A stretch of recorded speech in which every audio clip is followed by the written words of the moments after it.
Graf menunjukkan bahan makanan P, Q, dan R di sepanjang sistem pencernaan. Jadi ada 3 lengkungan graf P, Q, R. Yang pertama kita perhatikan dulu graf ini, bentuknya. Ini quantity dan ini organ. Jadi kalau kita perhatikan P, bermula dari mulut, P sudah mula berkurang. Esophagus berkurang, di perut berhenti, berkurang. Maka ini ialah kanji. Kenapa? Sebab kanji sudah mula dicerna di mulut, so ada enzim amilase. Duodenum pun ada enzim amilase. Di perut ada asid. Jadi bila ada asid, maka amilase akan ternyata asli.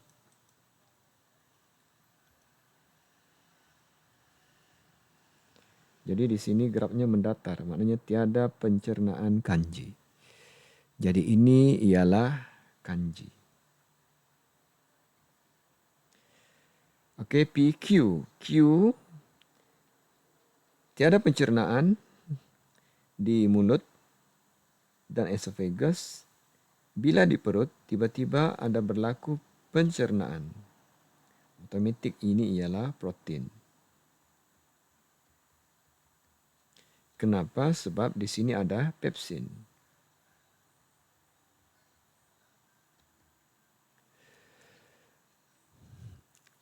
Jadi selesai pencernaan di perut. Jadi polipeptida. Sementara R ni kalau kita perhatikan tiada perubahan. Maknanya kuantitinya tidak berubah. Apa dia?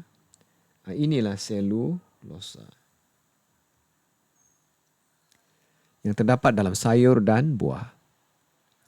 Jadi terjawab sudah.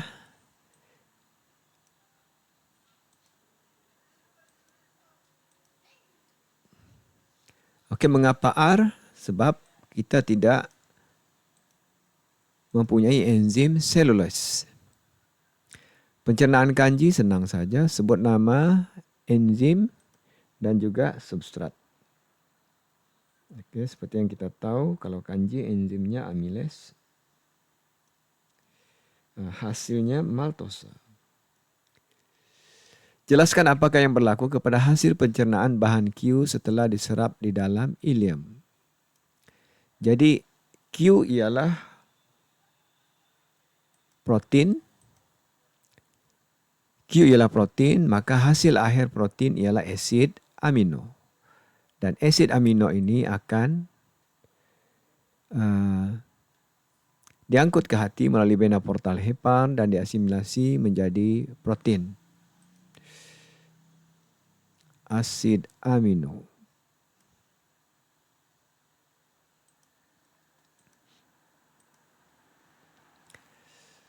Okey, soalan yang kedua berkaitan dengan kitar haid. Kitar haid ini adalah soalan yang paling susah di dalam biologi. Kenapa? Sebab ada banyak hormonnya dan setiap hormon ada kesannya.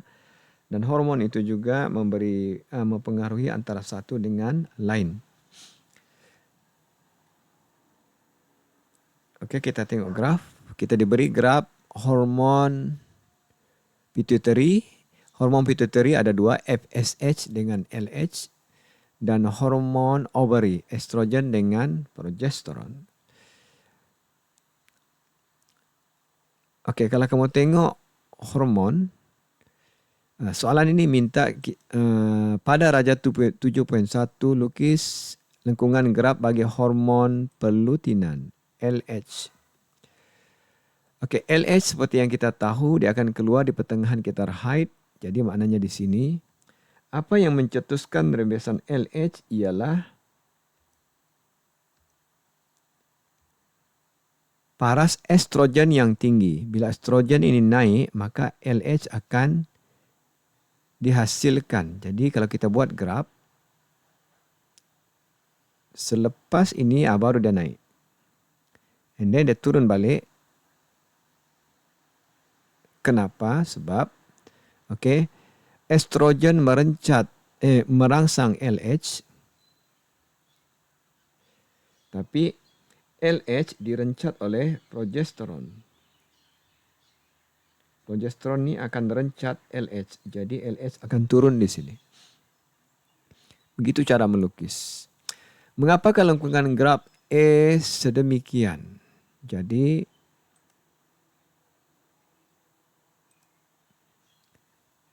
alasannya macam tadi, cikgu sudah bagi, iaitu kerana kepekatan estrogen yang tertinggi merangsang rembesan LH, kepekatan tertinggi estrogen.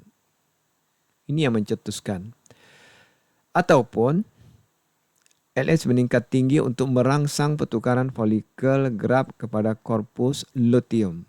Ini boleh juga diterima.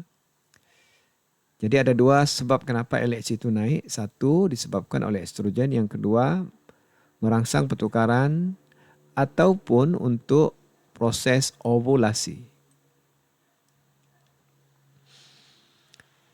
Berdasarkan rajah 7.1, jelaskan hubungan antara aras hormon estrogen dengan perubahan yang berlaku pada dinding uterus hari ke-5 hingga ke-14. Jadi saya rasa ini mudah sebab kita tahu bahawa estrogen ini peranannya merangsang ketebalan dinding endometrium. Jadi kalau kita perhatikan, bila progesteron naik dari 5 ke 14 hari, paras dinding endometrium juga meningkat. Jadi jawapannya, estrogen berperanan merangsang penebalan dinding endometrium. Semakin tinggi paras estrogen, semakin tebal dinding endometrium. Persediaan untuk penempelan embrio.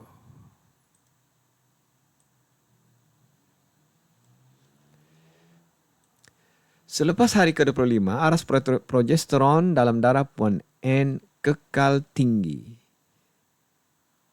Maknanya, selepas hari ke-25 kekal tinggi. Jadi maknanya grafnya ni begini.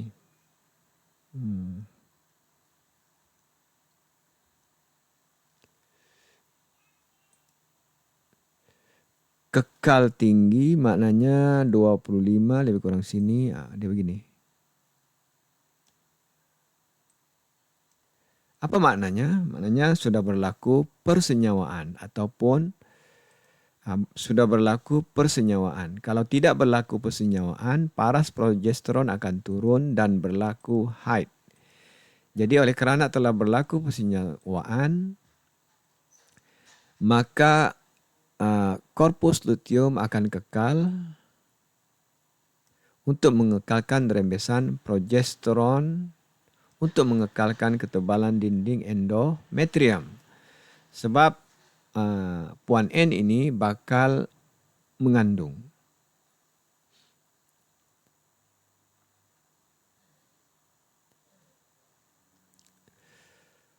Okey, soalan seterusnya ialah soalan esei. Raja menunjukkan sistem pencernaan manusia. Jadi kandungan utama ikan ialah protein. Ini cerita pencernaan protein. Huraikan proses-proses yang berlaku kepada ikan dalam sistem pencernaan sehingga masuk ke dalam sel.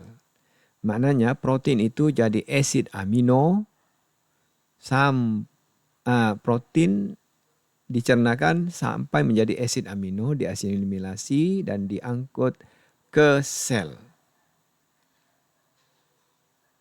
Maknanya ada dua proses, iaitu pencernaan dan asimilasi.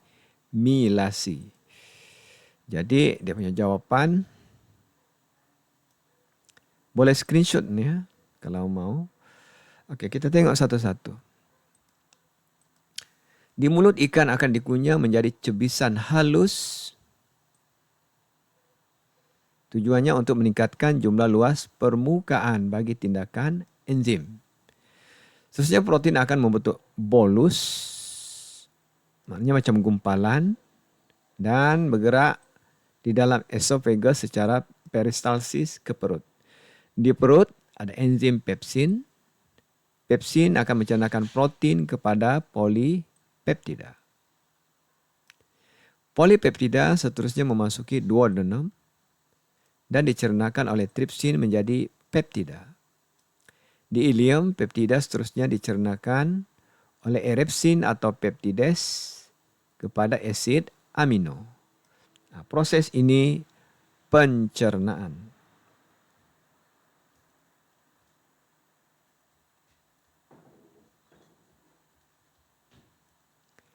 Oke, setelah kita bincangkan pencernaan, maka kita bincangkan pula asimilasi.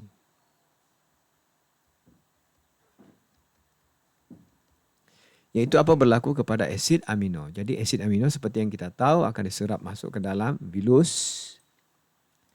yaitu ke dalam kapilari darah. Sebab asid amino ini hidrofilik ataupun larut air, suka air. Setelah masuk kapilari darah akan diangkut ke hati melalui vena porta hepar.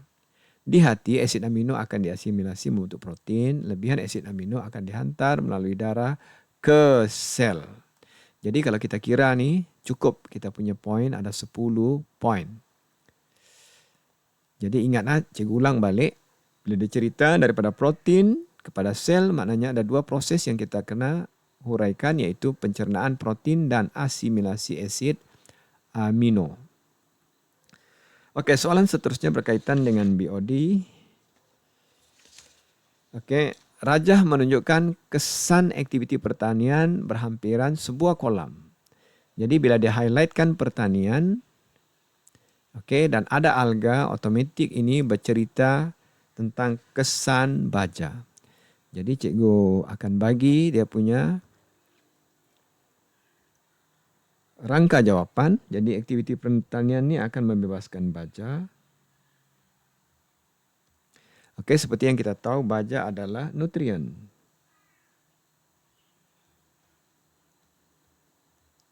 Dan nutrien inilah yang menyebabkan alga membiak dengan banyaknya. Sebab banyak nutrien. Oke, contohnya fosfat dengan nitrat. Jadi bila alga meningkat mendadak, maka bila alga tinggi, maka banyak pakai oksigen. Keperluan oksigen tinggi, maka macam biasalah BOD akan naik. Maknanya banyak penggunaan oksigen. Okey. Jadi oksigen akan, peratus oksigen di dalam air itu akan turun.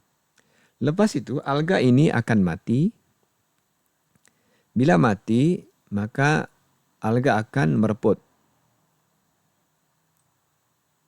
Bila mereput, alga ini akan diuraikan oleh bakteria pengurai.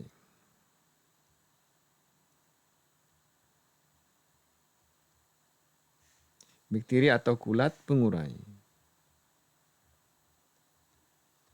Dan penguraian sama juga, memerlukan oksigen yang banyak. Bila banyak oksigen, BOD akan turun. Bila BOD turun, paras oksigen di dalam air turun. Jadi bila turun, kesannya ialah tumbuhan akuatik dan ikan akan mati. Okey, ini jawapannya. Kamu boleh screenshot.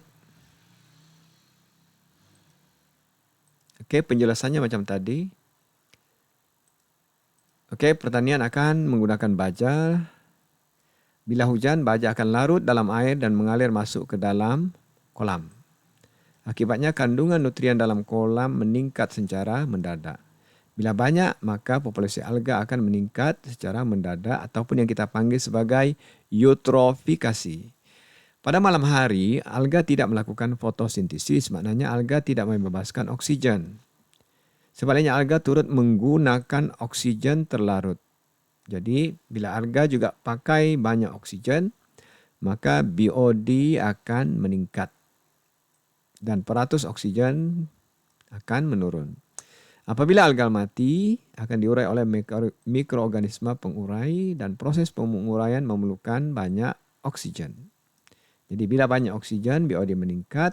Bila BOD meningkat, oksigen terlarut berkurangan. Bila terlarut berkurangan, haiwan dan ikan di dalam kolam akan mati.